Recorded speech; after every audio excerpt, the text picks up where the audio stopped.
Hello po, meron po akong share sa inyo na lumang tradisyon na until now ay ginagawa pa rin namin dito sa Ilocos. Opo, ito yung tinatawag naming panag-atang or panagumras.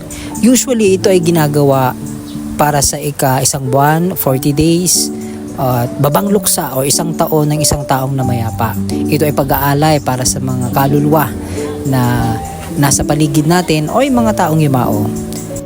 Ito ay binubuo ng mga native na kakanin na dito lang matatagpuan sa amin.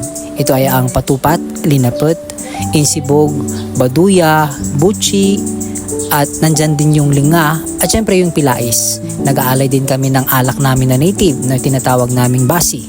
Kasama na dyan ang isang klase pa ng alak kung anong meron. Yung mga alak na usual na meron tayo. Tapos mga juice or soft drinks din.